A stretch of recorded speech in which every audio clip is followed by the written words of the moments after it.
want to preach a message about this too, but be still and know that I am God is not in a commandment telling us what to do. Right. When God said, let there be light, it was a calling forth of light. Right. The commandment of God at its most fundamental base place is let there be light. Now, do you think that's telling you to bring forth light? No. No.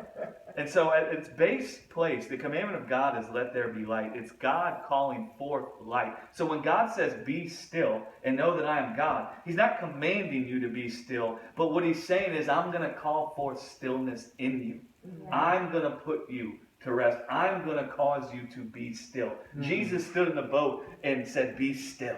Yeah. And so what God comes to do is he comes to speak to us through the Word made flesh in Jesus. And then that Word made flesh in Jesus acts as Jesus in the boat in our hearts, saying, be still to all the storms of our heart.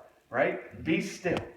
Right? And so God calls forth stillness out of us through the revelation of Christ and Him crucified. Yeah. He doesn't come and tell us to be still, but he comes and brings forth stillness in us. Yeah. If you can understand what I'm saying. And the way he brings forth stillness in us is through the revelation of Jesus. Yeah.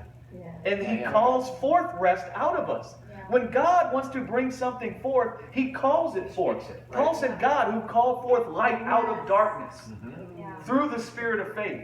Yeah. So God is calling forth rest out of us, right? And the way he's calling forth rest out of us is through the revelation of himself as Abba, as the Good Samaritan, and through the revelation of his righteousness towards us. That calls forth rest out of us. He puts us to rest. Yeah. For so long in grace, I knew that I'm supposed to rest, but I was actually enlisting my members to rest. Yeah.